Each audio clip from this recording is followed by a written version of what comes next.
Shalom bien-aimés dans le Seigneur, que la paix de Christ soit avec vous. Nous vous saluons au nom de Jésus et nous bénissons le Seigneur encore pour ces moments. Comme vous le savez, chaque fois nous sommes ensemble pour cette émission à la loi et au témoignage sur notre chaîne YouTube. Et nous saluons tous les internautes, tous nos abonnés.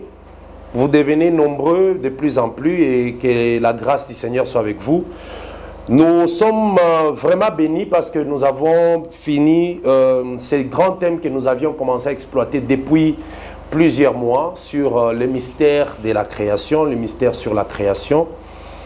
Nous avons publié tout au total 22 émissions, donc 22 numéros. Et nous avons fini. Si vous nous rejoignez pour la première fois, c'est la première fois que vous êtes en train de nous suivre, essayez de vous abonner et vous serez capable de retrouver nos anciennes publications sur le mystère de la création et vous serez enrichis. Parce qu'aujourd'hui, nous commençons un autre thème très important, toujours dans la Genèse. J'avais promis que nous allons beaucoup exploiter les choses dans la Genèse parce que la Genèse est un livre vraiment prophétique, un livre qui a une portée prophétique très élevée et par la grâce de Dieu, nous sommes en train de comprendre des choses par l'Esprit du Seigneur. Que le Seigneur vous bénisse. Vous pouvez voir le numéro qui est au bas de votre écran. C'est par ce numéro que vous pouvez nous écrire, nous envoyer vos messages. Ce numéro est sur WhatsApp. Et vous pouvez aussi poser vos questions. Tous ceux qui sont déjà abonnés, nous vous demandons aussi de partager. Partagez avec le plus grand nombre ces choses. Ce sont des mystères, ce sont des grands secrets de la parole de Dieu. Et que le Seigneur nous soutienne tous. Aujourd'hui, nous allons introduire un thème très important qui cache aussi beaucoup de mystères, qui a un sens prophétique très élevé. Nous allons parler de ces deux personnages. Nous allons parler d'Adam et Ève. Adam et Ève, ce sont ces deux personnages très importants de la Bible. Et par Adam et Ève, Dieu a beaucoup prophétisé, a annoncé beaucoup de prophéties, des choses à venir. Ça va vraiment nous enrichir. Autour d'Adam et Ève, il y a beaucoup de questions. Les gens se posent une multitude de questions. Des questions sur le fruit qu'ils ont mangé, des questions sur leur fils Caïn, des questions telles que pourquoi Adam devait être séduit, pourquoi le diable a pu séduire Adam, pourquoi le Seigneur n'avait pas empêché cela. Il y a une multitude de questions et par la grâce de Dieu, nous allons essayer de répondre à toutes ces questions dans cette série d'émissions. Que la paix du Seigneur soit avec vous. Nous allons faire une lecture. Alors, c'est là nous prions que le Seigneur nous oriente. Seigneur Dieu de grâce, te recommandons ces moments. Que le Saint-Esprit soit au contrôle de toutes choses. Révèle-nous ta pensée et donne une compréhension spirituelle à ton peuple qui nous suit. Et tous ceux qui nous suivent en ces moments, il y a ceux qui ont des soucis, que tu les consoles, ceux qui sont malades, que tu leur accordes la guérison. Et bénis tous ceux qui nous suivent en cet instant, au nom de Jésus-Christ. Amen. Je vais faire une lecture dans Genèse. Genèse d'abord chapitre 1er, le verset 26. Je vais lire verset 26 jusqu'au verset 27 et après nous irons dans Genèse chapitre 2. La Bible nous dit ceci. Puis Dieu dit, faisons l'homme à notre image, selon notre ressemblance, et qu'il domine sur le poisson de la mer, sur les oiseaux du ciel, sur le bétail, sur toute la terre, et sur tous les reptiles qui rampent sur la terre. Verset 27, Dieu créa l'homme à son image, il les créa à l'image de Dieu, il créa l'homme et la femme. Là c'est Genèse chapitre 1er, verset 27 à 28. Et je lis très rapidement Genèse chapitre 2. Je vais lire le verset 6. L'Éternel Dieu forma l'homme de la poussière de la terre. Il souffla dans ses narines un souffle de vie et l'homme devint un être vivant. Verset 8. Puis l'Éternel Dieu planta un jardin en Éden du côté de l'Orient et il mit l'homme qu'il avait formé. Que le Seigneur vous bénisse. Donc ici voilà un peu, avec ces quelques récits, nous comprenons que le Seigneur a créé l'homme et la femme. Donc il a créé l'homme d'abord. Mais cet homme est expliqué parce que la femme sort de l'homme. Ève a été tirée d'Adam. Vous voyez? C'est ainsi qu'au verset 28 et de Genèse 1, on dit, au verset 27, Dieu créa l'homme à son image, il les créa l'homme et la femme. Voilà, donc, et l'homme et la femme sont à l'image de Dieu. Et ici, on nous dit que l'Éternel a formé l'homme.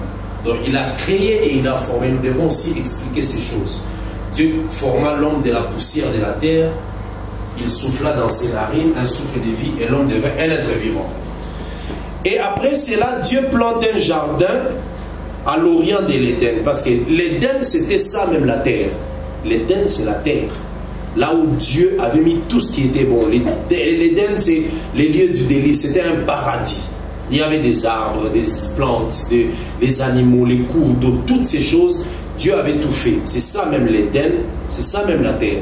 Mais dans un coin de la terre, ça veut dire vers l'Orient, Dieu maintenant planta les jardins. Et il appela ces jardins jardins d'Éden. C'est les jardins d'Éden. Donc un jardin posé en Éden. Et la Bible dit que Dieu y mit l'homme qu'il avait formé. Donc il a formé l'homme, mais il est venu placer l'homme dans ces jardins. Qu'est-ce que nous devons comprendre par ici? Le Seigneur, l'Éternel, était dans l'éternité, mais il sort par la création. Il crée des choses, mais il poursuivait quelque chose dans la création. Il était en train de rechercher qui allait prendre la gestion, qui devait gérer ces choses. Donc Dieu a créé, c'était ses biens. La création, ce sont les biens de Dieu. Maintenant, Dieu se demande, mais qui va prendre la gestion de ces choses? C'est ainsi que lorsqu'il a créé l'homme, il a considéré que l'homme était la dernière créature importante. Alors c'est celle-ci que c'est à lui que je vais donner la gestion. Et il a dit à l'homme de dominer. Adam qui était créé était le fils de Dieu. Adam c'est le fils de Dieu. Donc Dieu s'est donné un fils. Je vais lire ça dans Luc. C'est très important. Nous devons comprendre ces choses. Luc chapitre 4. Nous lisons un peu Luc chapitre 3. La Bible nous dit ceci dans Luc chapitre 3. Je vais faire la lecture au verset 23. Jésus avait environ 30 ans lorsqu'il commença son ministère. Étant, comme on le croyait, fils de Joseph, Joseph était fils de Élie, Élie était fils de Matthat, Matthat était fils de Lévi, Lévi était fils de Melchi, Melchi était fils de Janaï. Vous voyez, c'est toute une ligne de fils de fils de fils de. Donc, on commence par Jésus. Jésus est fils de Joseph, Joseph est fils de Élie. Élie, ici, ce n'est pas le prophète Élie, c'est aussi un autre Élie. Élie était fils de Matthat, Matthat était fils de Lévi. Lévi ici, ce n'est pas le fils de Jacob, non. Donc, voilà, il y a toute une lignée de fils de fils de fils de fils de. Lorsque nous arrivons au verset 31, on nous dit Eliakim était fils de Melaï, Melaï était fils de Mena, Mena était fils de Matata, Matata était fils de Nathan, Nathan fils de David. David, fils de Isaïe. Vous voyez, David était fils de Isaïe. Isaïe était fils de Obed. Ici, on écrit Jobed, mais c'est Obed. Obed était fils de Boaz. Vous voyez, c'est toute une ligne. Boaz était fils de Salmon. Vous voyez, donc ici, on nous parle des fils de fils de fils de. Quand nous arrivons au verset 34, suivez très bien parce qu'il y a beaucoup de choses très importantes ici. Nous parlons d'Adam et Ève. Mais aujourd'hui, je vais beaucoup insister d'abord sur Adam. Alors, donc, quand nous sommes au niveau de Jacob qui est fils d'Isaac, Isaac, fils d'Abraham, là c'est au verset 34, j'insiste que vraiment, vous suivez avec attention, Abraham, fils de Terah, vous voyez, on est en train de descendre, on parle de tel fils de tel, tel fils de tel. Nous arrivons au verset 38. On nous dit Enos, fils, donc Kenaïn, fils d'Enoch, Enoch, fils de Seth, Seth, fils d'Adam, Adam, fils de Dieu. Le seul dont on a dit qu'il est fils de Dieu, c'est Adam. Donc vous voyez, Donc ici, on a commencé de Jésus jusqu'à Adam. Tous. Jésus, fils de Joseph. Joseph, fils de Tel. David, fils d'Isaïe. Isaïe, fils de Obed. Obed, fils de Boaz. On arrive à l'époque d'Abraham. Jacob, fils d'Isaac. Isaac, fils de Jacob et d'Abraham. Abraham, fils de Térat. Térat de Nacor. Lorsqu'on arrive au niveau de Seth, Seth c'est celui qui est né après Abel. Seth, fils d'Adam. Adam, fils de Dieu. Donc vous voyez ici, lorsque le Seigneur prend Adam et le dépose dans les jardins, ça veut dire qu'il dépose un fils dans les jardins. Mais le fils représente qui? Les fils représentent quoi? Il y a Matthieu qui va nous expliquer cela dans Matthieu chapitre 13. Je vais tout doucement parce que ça doit vraiment nous aider ces choses. Matthieu chapitre 13. La Bible nous dit ceci. Matthieu 13. Matthieu 13, nous lisons à partir du verset 36. Alors il renvoya la foule, il entra dans la maison et ses disciples s'approchèrent de lui et dirent: explique-nous la parabole des livrets et du champ. Il répondit: celui qui sème la bonne semence, c'est le Fils de l'homme. Les champs, c'est le monde. La bonne semence, ce sont les fils du royaume. Vous voyez? Donc les fils sont une semence. Les fils sont une semence parce que lorsque quelqu'un dépose une semence, c'est pour qu'il y ait une suite, une reproduction. Qu'il y ait une multiplication. Dieu aussi, l'éternel étant dans l'éternité, comme Dieu, et qui dominait, il était seul, il a déposé une semence dans les jardins d'Éden. Il a déposé une semence dans les jardins. Et sa semence, son grain, c'était Adam. Adam, c'est le grain de Dieu. Adam, c'est toute une semence. Voilà pourquoi on nous dit que toute l'humanité était dans Adam. Nous tous, nous étions dans Adam. Pourquoi? Parce que c'est tout un grain, mais qui regorge la semence en elle. Mais vous savez que, ça c'est Jésus-Christ lui-même qui explique, et même Paul a expliqué que une semence, avant de se multiplier, elle doit mourir. Donc une semence ne peut pas se multiplier si elle n'est pas morte. Le grain doit d'abord mourir avant de produire. C'est ainsi que même le sommeil d'Adam, c'est toute une mort. Ça nous parle de la mort de Christ. Parce que Christ, pour faire sortir l'Église en lui, il devait mourir à la croix. C'est la mort de Christ. Christ meurt, l'Église sort. Lorsque nous rentrons dans les jardins d'Éden, c'est la même chose. Adam comme grain, il meurt, on fait sortir une côte et on forme une femme. Donc la mort d'Adam, le sommeil d'Adam typifie une mort. Alors, c'est ainsi que lorsque nous lisons 1 Corinthiens chapitre 15, ce sont des mystères que Dieu a placés comme ça. Ce sont des choses que Dieu révèle par son esprit. 1 Corinthiens chapitre 15. Écoutez comment est-ce que Paul est en train de développer cette pensée. Il dit ceci. Verset 35. 1 Corinthiens 15, 35. Mais quelqu'un dira, comment les morts ressuscitent-ils? Et avec quel corps reviennent-ils? Insensé. Ce que tu sèmes ne reprend point vie s'il meurt. Vous voyez, quand on sème quelque chose, il faut que la chose meure pour que ça reprenne vie. Même les cultivateurs, les gens qui font les champs connaissent que quand tu prends un grain, tu le mets dans la terre, il faut d'abord que ces grains-là meurent, pourrissent et puis ça produit. Mais comment est-ce que Dieu pouvait prendre son grain, sa semence qui est Adam, la déposer dans les jardins et il reste vivant éternellement? Il n'allait pas se reproduire. Il fallait que la mort arrive pour qu'il y ait reproduction. C'est ça la pensée prophétique de Dieu. Au lieu de vous tourmenter, pourquoi Dieu a accepté que Adam soit tenté, que les péchés entrent? Est-ce qu'il ne pouvait pas empêcher les serpents de venir? Non, Dieu est prophète. Il marche dans la prophétie. Et la prophétie dit, parce que la prophétie a même présenté les choses dans la nature. Dans la nature, les grains doivent mourir avant de produire. Quand tu prends le noyau de ta mangue, tu les jettes dans la terre, S'il ne meurt pas, il ne produit pas. Il faut qu'il meure, qu'il pourrisse. Il faut que la corruption arrive, la destruction. Et puis maintenant, ça peut produire. C'est ce que Paul dit ici dans Corinthiens, que les grains d'abord, il reprend vie. Comment il va reprendre vie s'il ne meurt pas? Verset 34. Ce que tu sèmes, ce n'est pas le corps qui naîtra. C'est un simple grain. C'est un simple grain de blé ou peut-être d'une autre sémence. Puis Dieu lui donne un corps comme il lui plaît. Et à chaque sémence, il donne un corps qui lui est propre. Nous allons parler de ces choses même lorsque nous parlerons de Caïn, parce que c'est très important. Mais je voulais qu'on arrive où?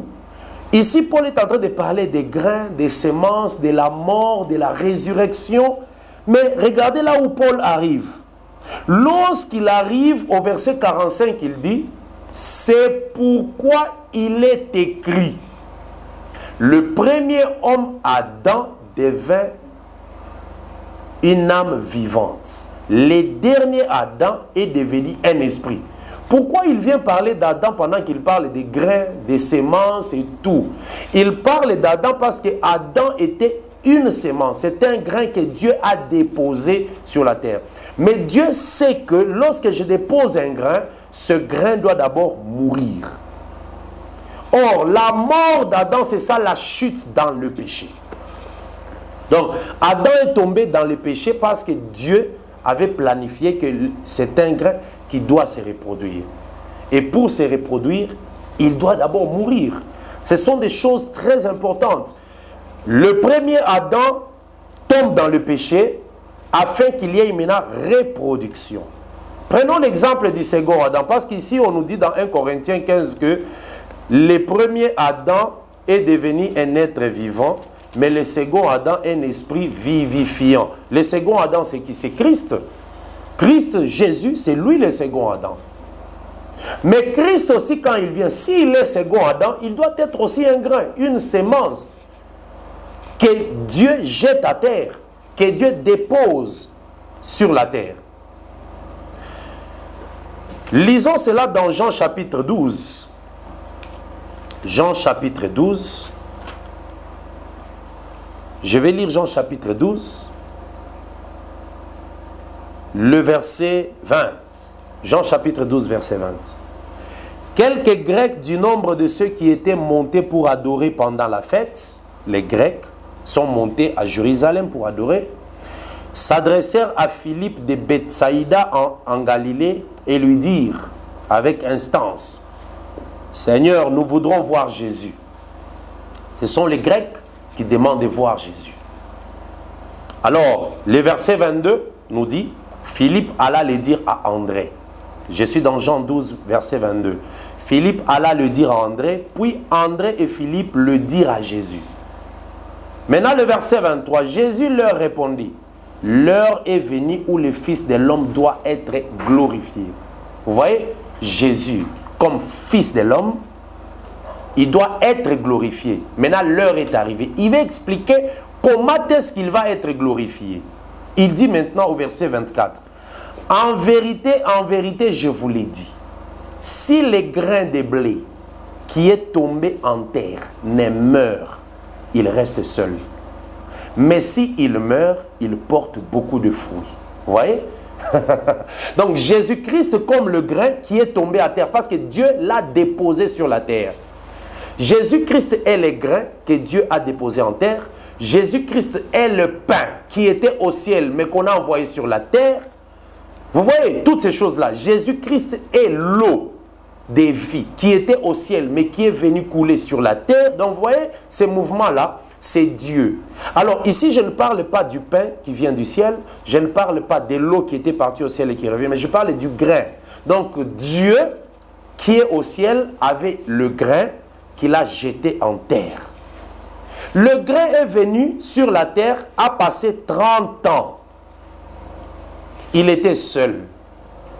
Il est venu pour Israël. Israël ne l'a pas accepté, l'a refusé.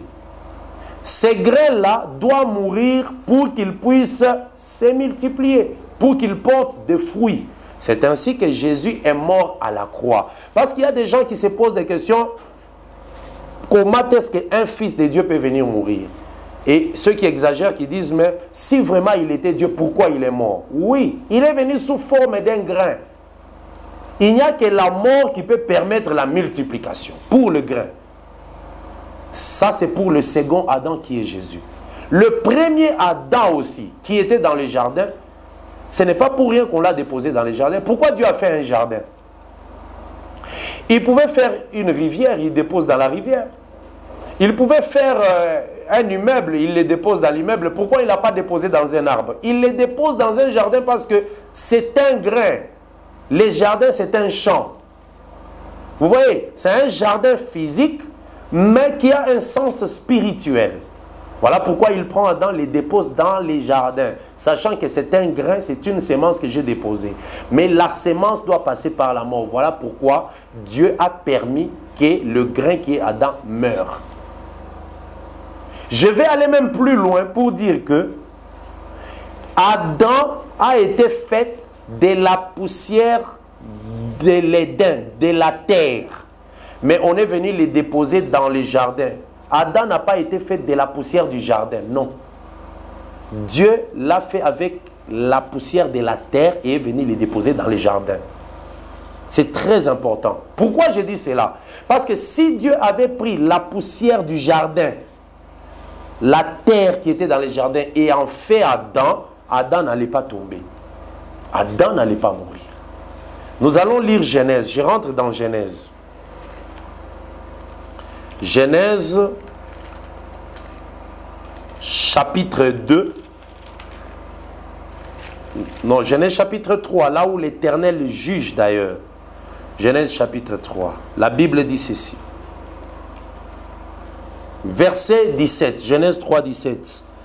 Écoutez les jugements de l'Éternel. Il dit à l'homme, pourquoi tu as écouté la voix de ta femme et que tu as mangé l'arbre au sujet duquel je t'avais donné cet ordre? Tu n'en mangeras point. Alors le sol sera maudit à cause de toi. C'est à force des peines que tu en tireras la nourriture tous les jours de ta vie. Donc tu vas souffrir pour manger. Il te produira des épines et des ronces et tu mangeras de l'herbe des champs. C'est à la sueur de ton front que tu mangeras du pain jusqu'à ce que tu retournes dans la terre où tu as été pris. Vous voyez? Jusqu'à ce que tu retournes dans la terre où tu as été pris, car tu es poussière et tu retourneras dans la poussière. Vous voyez? Alors, comme il a dit que tu vas retourner dans la terre où tu as été pris, il doit le chasser pour qu'il rentre dans la terre où il a été pris. C'est ainsi que l'Éternel chassa.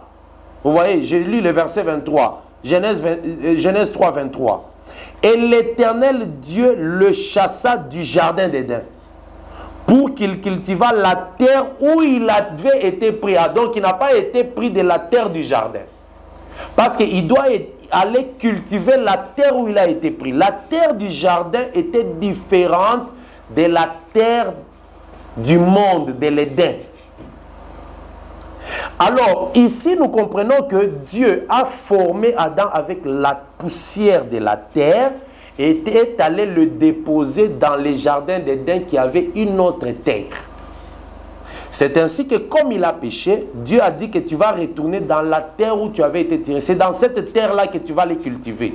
Dieu, quand il a créé Adam, les soucis de Dieu, c'était que Adam puisse cultiver les jardins que Dieu avait mis.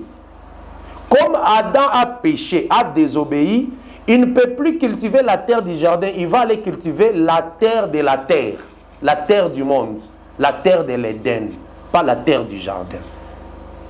Ici, nous voulons faire comprendre que un enfant de Dieu, s'il a été fait de la parole, il ne va pas tomber. Parce que la parole, c'est toute une terre du jardin. Ceux qui viennent, qui croient aux choses de Dieu, ils entrent dans l'église, ils commencent à vivre, mais après ils abandonnent les choses de Dieu. Ils n'ont pas été faits de la parole du jardin, de la terre du jardin. C'est pour cela, comme ils tombent, on doit les enlever de la parole et ils doivent aller cultiver autre chose. Mais ceux qui sont des dieux, il reste dans les jardins. Or, les jardins, c'est la parole. Les jardins, c'est l'église, la parole véritable. Voilà pourquoi ici, Adam, il doit aller cultiver la terre d'où il a été tiré. Comme il a désobéi, il ne peut plus cultiver la terre du jardin. Parce qu'il n'a pas été tiré de la terre du jardin. Il a été tiré d'une autre terre. C'est cette terre qu'il doit cultiver. Regardez. L'Éternel a placé Adam dans les jardins pour 2 buts. Nous allons lire cela. Pour 2 buts. Il a même dit cela. Il dit ceci. Je vais lire très rapidement. L'Éternel Dieu plaça l'homme. Genèse 2, verset 15. Genèse chapitre 2, verset 15. L'Éternel Dieu prit l'homme et les plaça dans les jardins d'Éden pour les cultiver et les garder. Vous voyez? Il fallait cultiver le jardin d'Éden et le garder. Comme il a désobéi, il ne peut plus garder ses jardins et il ne peut plus les cultiver. Il doit maintenant sortir du jardin pour aller cultiver la terre où il avait été pris. Donc il n'avait pas été pris, il n'avait pas été formé de la terre du jardin. Aujourd'hui, l'Église est en train de former des peuples, d'enseigner. Ceux qui ont été formés par la parole de Dieu, ils ne peuvent pas désobéir à la parole. Ils ne sortiront pas de cette parole parce qu'ils ont la nature de la parole. Adam n'avait pas la nature du jardin d'Éden. Les jardins avaient toute une autre nature. Le jardin d'Éden, c'était le lieu de la résidence céleste, de la résidence de Dieu. Donc le jardin d'Éden, c'est le ciel descendu sur la terre. Donc Dieu a pris le ciel, l'a descendu sur la terre. C'est ça le jardin d'Éden. Alors comme Adam n'avait pas cette nature, il devait toujours désobéir dans ce jardin et il devait sortir du jardin. Et les événements qui se sont passés, le serpent est venu dans les jardins, il a séduit, ça nous allons en parler prochainement. Lorsque le serpent est venu, il a séduit Ève. Ève a donné le fruit à Adam. Ça s'est passé dans les jardins. Ce n'est pas en dehors du jardin. C'était dans les jardins. Mais Adam a connu sa femme en dehors du jardin. Il n'a pas connu sa femme dans les jardins. Donc c'est pour vous dire déjà que l'option que les gens sont en train de présenter qu'il y a eu rapport sexuel dans les jardins, c'est faux. Parce que les serpents, c'est... Donc Adam a connu sa femme quand on l'a déjà chassé du jardin. Mais le serpent a séduit la femme dans les jardins. Donc ça veut dire les problèmes de la naissance. Donc Adam ne pouvait pas connaître sa femme dans les jardins, non, en dehors du jardin, parce que s'il avait connu sa femme dans les jardins, il allait directement commencer à se multiplier dans les jardins, mais sans mourir. Ça, c'est pas normal. Il faut d'abord qu'il meure, qu'on le fasse sortir du jardin, et puis il va connaître sa femme en dehors du jardin. Mais les serpents les a séduits dans les jardins. Donc vous voyez déjà qu'il y a des bases, des doctrines que nous allons effacer facilement avec les Écritures. Que le Seigneur vous bénisse. Ici, nous avons introduit la pensée sur Adam et Ève. Il y a beaucoup de mystères autour d'Adam et Ève. Nous allons en parler avec la grâce de Dieu. Que le Seigneur de grâce vous bénisse. C'était une introduction de cette émission d'aujourd'hui. Ça, c'est la première publication sur le sous-thème Adam et Ève. Que la paix de Christ soit avec vous. Appelez-nous au numéro qui s'affiche sur votre écran. Vous pouvez aussi nous écrire sur WhatsApp, poser vos questions. Partagez aussi ceci avec les gens avec qui vous partagez des gens. De temps en temps, des gens, vous discutez sur Adam et Ève, sur les jardins, sur les serpents. Partage avec tes frères. Comme ça, vous avez des éléments pour partager, pour discuter. Venez aussi nous voir, nous allons partager avec vous, il n'y a pas de problème. Que le Seigneur de grâce vous bénisse. Nous nous retrouvons à la séance prochaine sur notre émission. Que la paix de Christ soit avec vous au nom de Jésus-Christ.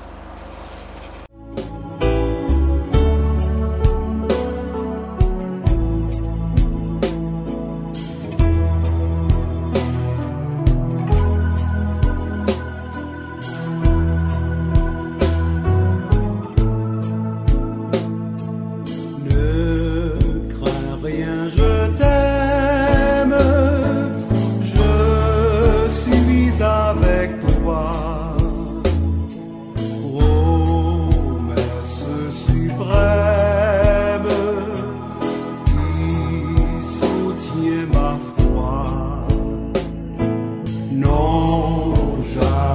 tout seul,